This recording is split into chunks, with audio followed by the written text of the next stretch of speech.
What's up, War Report family? We are back with another great edition of Building Rapport. Joining me, as he will be hopefully weekly, is Chris Phillips from SEC Unfiltered. Let me bring Chris in here. Chris, thanks for joining me, man. It's week one.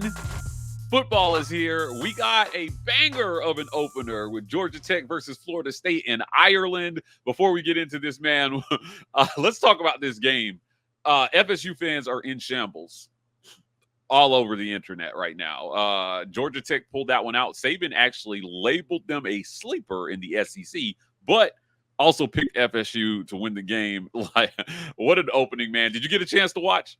Mike, first things first, man, I want to say thank you for having me on. I would be honored to join you on a weekly basis or as much as you want me. Excited to talk ball. I'm fired up, man. Like you said, week 0 was a great teaser. I did get to watch Florida State, Georgia Tech. I was one of those dummies who were on the Knowles minus 10.5, but I did take the under just before kickoff, so it came out to be a wash. It was – listen – how could you not be pulling for Georgia Tech in that game? After all the trash and the smack that Florida State fans talked, and obviously they were upset about the playoff stuff, whatever. And, I know not everybody loves Kirk Herbstreit, but I thought it was even ridiculous the way they were booing him at College Game Day. Yeah, I didn't like it. So to watch Florida State go down in flames, nobody's going to be upset at that, right? After the first drive, I thought FSU was going to roll. I thought they had the advantage in the trenches. You got to give Brent Key a lot of credit, man. That Georgia Tech program, they're starting to stack some recruits. And I don't know, man, it's weird. It's like we hear the phrase all the time, college football is better when X is better. I'm not saying that's the case with Georgia Tech, but Georgia Tech's just kind of one of those fun teams. And it's like, hey, look, Georgia Tech won a big game. It's fun to see the Jackets doing well. So Haynes King is a magician in the pocket, and DJU he's DJU, So, I mean, it's just – yeah, they got to pick up the pieces, but it was a hell of a week 0 slate, man, when you looked at the games available and the way they finished, and great day for the underdogs. Yeah, I saw a funny meme on X describing the Florida State kicker who hit a 59-yarder in that game, Chris, as a Bugatti, like, at Project 9 housing. Right, like it was pretty funny. Anyway, it was a great game. I think to open the college football season, even better with Florida State tears. But look, I think there might be some Auburn tears after this segment. You released your SEC power rankings recently, and you had Auburn in an interesting spot. So I want to pull the rankings up here, and I want to talk about this today. These are your SEC power rankings. And before we get into this, because our guy Josh Pate, he's got his whole it's a rating, it's not a ranking thing. Explain to the people, both on YouTube and for podcasts, what these rankings are and how you rated these teams. Yeah, Mike, for sure. So I want to specify, too, these power rankings and my predicted order of finish, they look completely different, right? Because when you talk predicted order of finish, that's how these teams are going to look in week 13, week 14. You factor schedules into that as well. Who plays what, when, where, how. So power rankings are completely different. For me, a lot of it is neutral site, who's going to win on a neutral site, and also just my feelings around the teams, right? Like, I'm brave enough to admit that some of my content, some of my picks go with gut, and power rankings, certainly gut is involved, right? I'm not going to sit here and say just purely it's one thing or another, but a lot of it is how I view the teams. Again, if they squared off, who would win. So you mentioned Auburn in that 12 spot. And, Mike, you and I were talking off air. It's funny. The more I looked at that, you brought it up, and I'm like, did I rank Auburn too low? And I'm looking at it. I'm like, I actually feel pretty good where I have Auburn, to be honest. Yeah. So teams like Florida and Kentucky are ahead of Auburn. Well, before we go on, Chris, let me again for our podcast listeners, because they're not looking. I just want to read these rankings out. You ranked Georgia 1, Ole Miss 2, Texas 3, Alabama 4, Tennessee 5, LSU 6, Missouri 7, Texas A&M in the 8th spot, and then we have OU at 9, Kentucky at 10, Florida at 11, Auburn at 12, Arkansas at 13, South Carolina in the 14th spot, and then you round out your 16 with Mississippi State in the 15th spot, and of course, very appropriately, Vanderbilt dead last. So now that we've read that for everybody, continue, right? Like you this is about where they are at going into week 1. Yeah, so this is where they are going into week one. And again, Mike, I've got Auburn finishing 7-5 this year, just to clarify for anybody who does not know or did not see that. I think Auburn Reasonable. absolutely could get to 8 wins. I think there's a lot of opportunity to get to 8 wins. I am admittedly not a believer in Peyton Thorne yet. He could win us over, right? But I've got to see it. I need to That's see it fair. on the field from Peyton. We all know about the upgrades at the skill positions. I cannot wait to watch Cam Coleman this season. Like when you look at the smaller games in the SEC right outside of those big four, it's, what are you most intrigued, excited? I'm excited to get my first look at Cam Coleman. I'm excited to get my first look at Perry Thompson, the entire wide receiver room, right? Like just what do the new weapons look like on the offensive side? How is Hugh Freeze using them? We're not going to be able to draw conclusions from a matchup against Alabama A&M, but just getting a first glimpse at them. So, Auburn in that 12 spot, again, behind the likes of Florida and Kentucky. I want to talk those two first. Yep. First off on Kentucky, Mike, I'm high on Kentucky. And again, so when it comes to I'm high on Kentucky, not even just from a schedule perspective, I'm high on Kentucky from a roster perspective. Like Really? I think the roster is a little bit better than people realize. And I'm not saying Kentucky's going to compete for the college football playoff, but I think this is a solid 8-win team. I mean, the defense is, I think at all three levels, it's one of the best in the SEC. I mean, you look at that front seven with Deion Walker leading the way, who's a legitimate All-American type of guy. Octavius Oxendine is back up front. They added Jamon Dumas Johnson at the linebacker spot from Georgia. You've got Maxwell Harrison at corner. Like they are stout at all three levels. And then offensively, listen, a lot of it is you're banking on Brock Vandagriff to work out and to pan out. I like what they have in the running back room. I think the offensive line, I think their experience, they should get back to being that big blue wall. They got to get back to their identity, obviously. And then Barryon Brown and Dane Key, if they can just play consistently, I mean, that's one of the best 1-2 duos at wide receiver in the SEC. So I like Kentucky. And then there's the curious case, Mike, of Florida. And again, this is where in the power rankings, I do look at the teams and their rosters and not necessarily where they're going to finish. Right. I think Florida's got a pretty solid roster. I mean, hell, I've got them beating Miami in week one. Like Graham Mertz feels like the forgotten man here, right? Like, I mean, Mike, it's like we were talking about just before we got started. If Graham Mertz was Auburn's quarterback, I kid you not, that might be a 10-win team. Like, I mean, or at least we're thinking of them that way. That's how big of a difference it is. So, to your point, I mean, he was really efficient last year. 25 touchdowns to 2 interceptions or something crazy like that. I know a lot of it was dink and dunk and check down, and we need to see him throw the deep ball more. He was efficient. There's a lot of teams in the SEC that probably wish their quarterback was efficient, right? I think he will push the ball more downfield this year with Trey Wilson and Elijah Badger on the outside, Montrell Johnson, Trayon Webb at running back. Right side of their offensive line apparently has been kind of a concern in fall camp. We'll see how that fares week one against Miami. And then defensively, they should be much, much better, I think, with some of the portal pieces they added.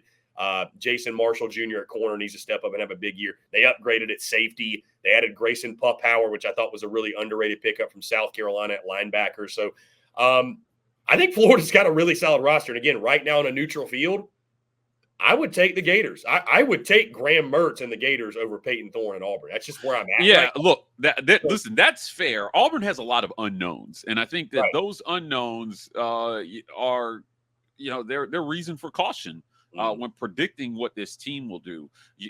From I think a lot of Auburn's fan standpoint, Chris, you had a team that had 8 wins on the table last year, the New Mexico State, that wasn't a talent thing. That was a coaching thing. They feel like they fixed that. And I would argue you didn't lose to Alabama last year because of talent. You had a really bad call on 4th and 31 defensively, and you let Jalen Milroe sit back there long enough to be able to make a play.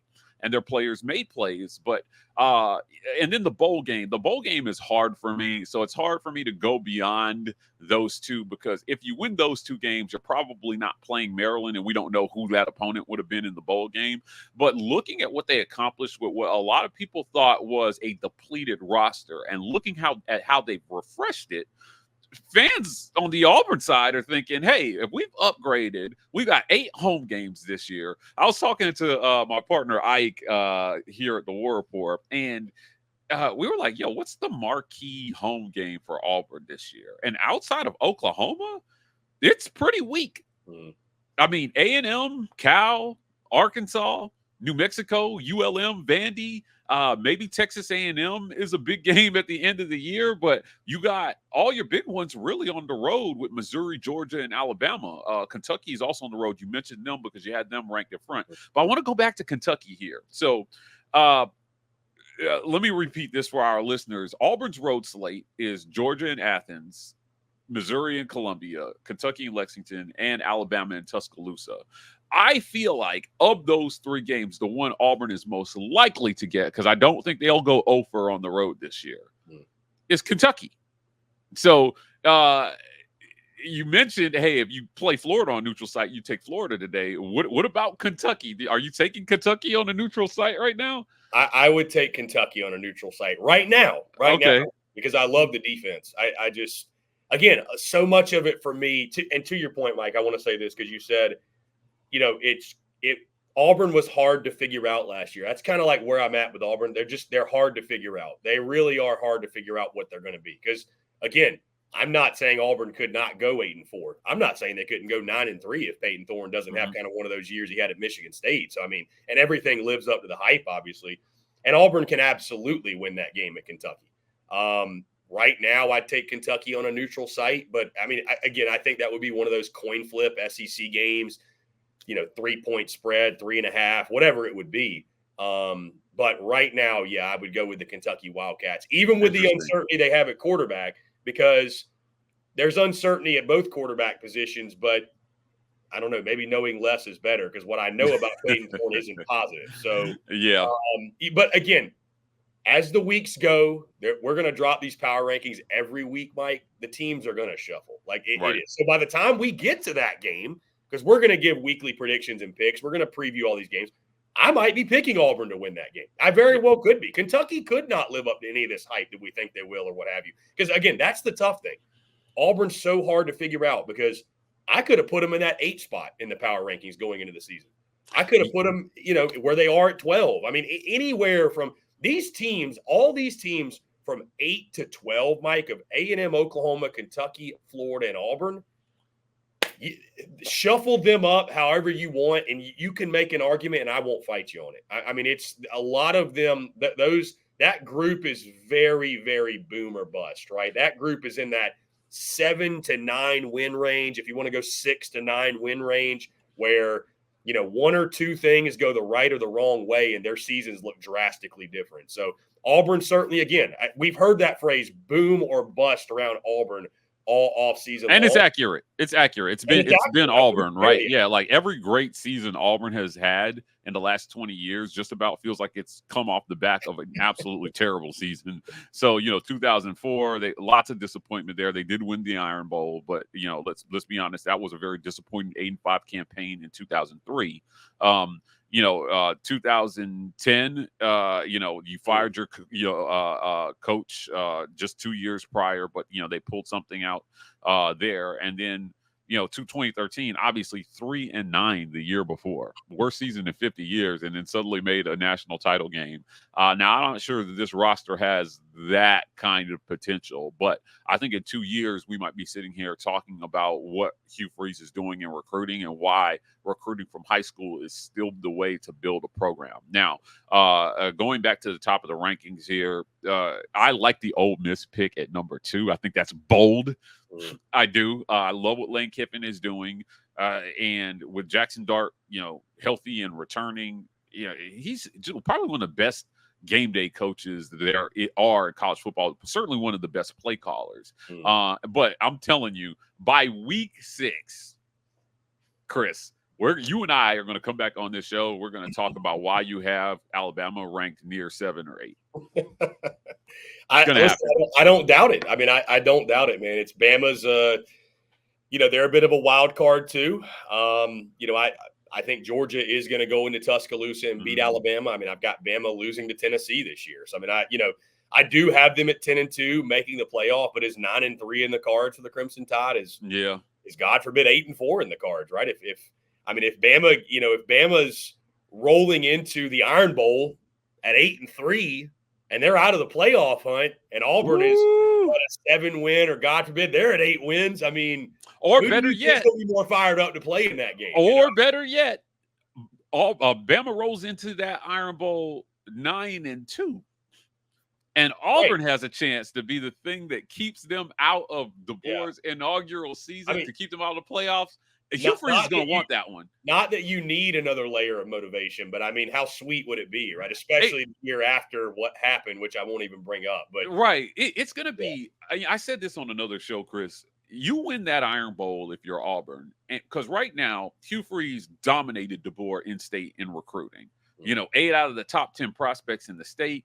DeBoer didn't get one top 10 prospect in the state of Alabama. He still has the number 2 recruiting class. I just don't think that's sustainable, being the coach of Alabama and recruiting the majority of your 5 stars from across the country. Like, to me, that's show me an example of that anywhere in college football where you are in a rich recruiting ground, but you're not winning kids in your state, but dominating your in-state rivalry. I don't see that happening.